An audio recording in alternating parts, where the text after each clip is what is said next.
નમસ્કાર મિત્રો મિત્રો સમાજ અને સ્વતંત્રતા એક તરફ સમાજના વડીલો અલગ અલગ જ્ઞાતિના વડીલો તેવા નિયમો પણ બનાવે અને આ સાથે તેવી અપેક્ષા રાખે કે સમાજની દીકરી સમાજમાં રહેશે, સમાજની દીકરી આંતરજ્ઞાતીય લગ્ન ન કરવી જોઈએ, દીકરા ભલે આંતરજ્ઞાતીય લગ્ન કરે, દીકરીને છૂટ નહીં. અને બીજી તરફ આર્ટિકલ 21 સ્વતંત્રતા આપે છે, તમે તમારા મનપસંદ વ્યક્તિ સાથે લગ્ન કરી શકો છો. છોકરીની ઉંમર 18 વર્ષ, છોકરાની ઉંમર 21 વર્ષ હોવી જરૂરી છે. પરંતુ આ બધા વચ્ચે કાં તો સરકાર પોતે મૂંઝવણમાં છે અથવા તો સરકાર લોકોને મૂંઝવણમાં મૂકી રહી છે.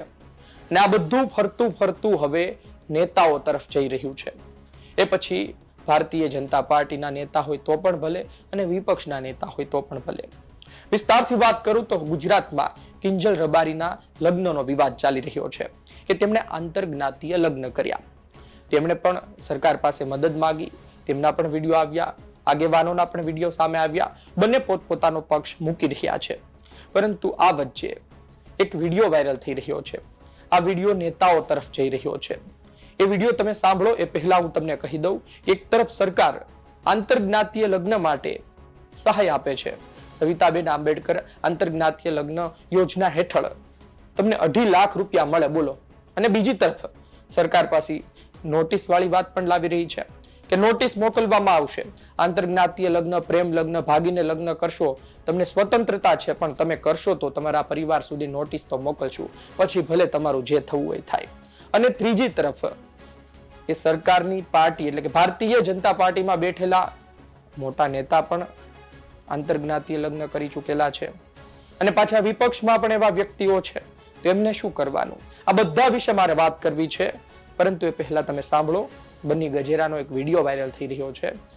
વધુ વાત કરીએ ત્યારબાદ. કિંજલબેન રબારીએ ચૌધરી સમાજના છોકરા સાથે લગ્ન કર્યા અને વિવાદ વકર્યો, બરાબર?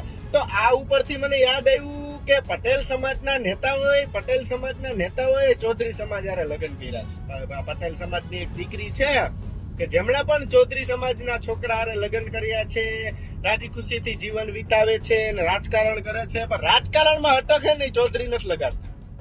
તો પટેલિયાઓને જાગવાનું છે કે પટેલિયાઓને પટેલિયાપણું કઈક છે જ નહીં. તો આના માટે પણ કઈક ઝુંબેશ ઉપાડજો કે સરકારે તમારી, એમએલએ તમારા, મંત્રી તમારા, વિપક્ષ તમારો, એટલા માટે કોઈ કઈ કરતું નથી. તો આમાંય પ્રકાશ પાડજો. કારણ કે અમુક પટેલ સમાજના છોકરાઓ જૈનની છોકરીઓ લઈ આવે તો પણ એને પટેલ સમાજનું આગેવાન પણ કરવા મળે છે. અમુક પટેલ સમાજની છોકરીઓ ચૌધરી સમાજમાં લગ્ન કરે તો પણ એને પટેલ સમાજનું આગેવાન પણ કરવા મળે છે. પણ પટેલનો દીકરો પટેલની છોકરી લઈ આવે, પટેલની છોકરી પટેલનો દીકરો લઈ આવે અને કાંઈ જ મળતું નથી. કામ એને નાઈબાદ રાખવામાં આવે છે. એટલે સમાજના કહેવાતા મહાનુભાવો, માનવંતા આગેવાન શ્રીઓને પણ કહેવા માંગુ છું કે જરીક આમાં પ્રકાશ પાડજો. કારણ કે જો રબારી સમાજ જાગી ગયો છે તો હવે પટેલ સમાજને જાગવાનું છે કે પછી ગોલો ખાઈને સુઈ જવાનું છે? આના પણ સંકેતિક સાર્વજનિક સંકેતો આપજો. પછી સુરતની અંદર મીટિંગો કરજો કે સમાજ માટે આ કરવું છે, સમાજ માટે ઓલું કરવું છે ને બધું પછી કરજો. જય સરદાર. આપણે સાંભળ્યું કે બન્ની ગજેરાએ શું વાત કરી. વાત ફરતી નેતાઓ તરફ ગઈ છે.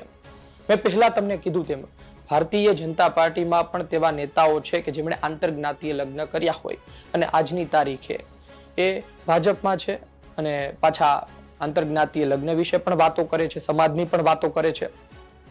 બીજી તરફ કોંગ્રેસમાં પણ તેવા નેતાઓ છે કે જેમણે આંતરજ્ઞાતીય લગ્ન કર્યા છે, આમ છતાં પણ તે સમાજના આગેવાન થઈને ફરે છે. હવે આ બધા વચ્ચે આપણે પહેલા થોડી બાબતો સમજી લઈએ. પહેલી બાબત એ છે કે તમારે કોઈ વિસ્તારનું કલ્યાણ કરવું હોય તો તેની માટે જ્ઞાતિ મહત્વની નથી. આ તો આપણે શરૂ કર્યું છે કે આ વિસ્તારમાં આની વસ્તી વધારે છે તો આ નેતા હોવો જોઈએ, આ વિસ્તારમાં આ નેતા આ જ્ઞાતિનો આવે છે એટલા માટે મત નહીં આપવાના, એને હરાવી દો. આ તો આપણે શરૂ કર્યું છે, પરંતુ ખરા અર્થમાં એ વાત હોતી નથી. એટલે નેતાઓ તરફ જે વાત જઈ રહી છે, જો કોઈ નેતાએ ખરા અર્થમાં કોઈ વિસ્તારનું સારું કામ કરવું હોય તો પછી એને કોઈ પણ સમાજમાં લગ્ન કર્યા હોય તો ફરક નથી પડતો. પરંતુ વાત ત્યાં આવીને ઊભી રહે છે કે તમે જ્યારે કોઈ છોકરી આંતરજ્ઞાતીય લગ્ન કરે ત્યારે જ કેમ સવાલ ઉપાડો છો? અને ઘણી એવી મહિલાઓ હોય છે, ઘણી એવી છોકરીઓ હોય છે કે જે ડેરિંગ કરીને આંતરજ્ઞાતીય લગ્ન પણ કરે છે ને જાહેર જીવનમાં પણ રહે છે ને વટથી રાજનીતિ પણ કરે છે અને ત્યારે તેમને સંભળાવવામાં આવે છે આ કેટલું યોગ્ય, શું આ હોવું જોઈએ? બીજી વાત એ છે કે સ્વતંત્રતા છે એ કિંજલ રબારી હોય કે અન્ય હોય એ સ્વતંત્રતા છે અને પરિવારને સાથે લઈને ચાલવો જરૂરી હોય છે, પરંતુ એવા સંજોગો સર્જાય કે જ્યારે બીજો કોઈ રસ્તો ન હોય ત્યારે આ પ્રકારના પરિણામ સામે આવતા હોય છે, આ પ્રકારના કિસ્સા આપણે જોતા હોઈએ છીએ. પરંતુ જો કોઈ સમાજના વડીલો નિયમ બનાવતા હોય, જે પ્રકારે બન્ની ગજેરાએ વાત કરી, આ પહેલા પણ આરતી સંઘાણી કેસમાં પણ આ જ વાત સામે આવી હતી અને ઘણા લોકોએ તે જ કહ્યું હતું કે જ્યારે દીકરીની વાત આવે ત્યારે તમે આટલું બધું બોલી રહ્યા છો, પરંતુ દીકરાની વાત આવે ત્યારે મૌન કેમ, અથવા તો તેમાં સંવેદના કેમ, તેમાં મદદ કેમ? દીકરીની વાતમાં તમે દુશ્મન બની જાઓ, દીકરાની વાતમાં તમે મદદ કરો, વધાવી લો, આ પ્રકારનો ભેદભાવ કેમ? અને નેતા નગરી હોય તો નેતા નગરીમાં પણ મહિલા નેતાઓએ આનો સામનો કરવો પડી રહ્યો છે. હવે આમાં પાટીદાર સમાજના નેતાની વાત કરવામાં આવી છે. જોઈએ આવનાર દિવસમાં વધુ શું સમાચાર સામે આવે છે. એ નેતાના નામ જાહેર કરવા પણ જરૂરી નથી. એ નેતાઓ પોતાનો જીવન સાથી પોતે પસંદ કરી શકે છે. તે જાહેર જીવનમાં કશું ખોટું કરે ત્યારે આપણે કહી શકીએ, અને પછી કિંજલ રબારી હોય કે પછી અન્ય જેમના ભૂતકાળમાં કિસ્સા સામે આવ્યા, આ તમામ કેસમાં પણ તેઓ સ્વતંત્ર છે, પરંતુ સમાજના આગેવાનો સમય આ બધી વાતો કરતા હોય છે. જોઈએ આવનાર દિવસમાં વધુ શું સામે આવે છે.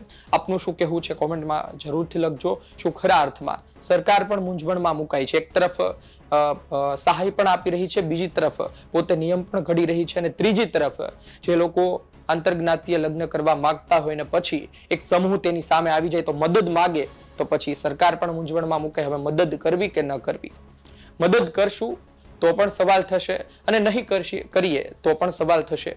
એટલે કે સરકાર પણ મૂંઝવણમાં જોવા મળી રહી છે, લોકો પણ મૂંઝવણમાં જોવા મળી રહ્યા છે, અને આગેવાનો નેતાઓ પણ હવે ધીરે ધીરે મૂંઝવણમાં મુકાઈ રહ્યા છે કે હવે કરવાનું શું? આવા કેસ આવ્યા હોય તો મદદ કરવાની કે નહીં કરવાની? અને એ નેતાઓ કે જે ખરા અર્થમાં પોતે આંતરજ્ઞાતીય લગ્ન કરીને બેઠા છે, એ પાછા આવા નિયમો આવે તેનો વિરોધ પણ નથી કરી શકતા. આમ તો અંદરથી થતું હોય કે વિરોધ કરવો જોઈએ, આ બાબત ખોટી છે, પરંતુ સમાજમાં આ પ્રકારનો વિરોધ કરવાથી પાછી વોટ બેંકની પણ ચિંતા હોય. એટલે કે ઘણા પાસાઓ છે અને ઘણી વાતો છે. સમય સાથે મને લાગે છે કે ઘણા કિસ્સા બહાર આવતા જશે, તેમ ઘણી વાતો પણ જાહેર થતી જશે. આપનો અભિપ્રાય કોમેન્ટ બોક્સમાં લખજો. ધન્યવાદ.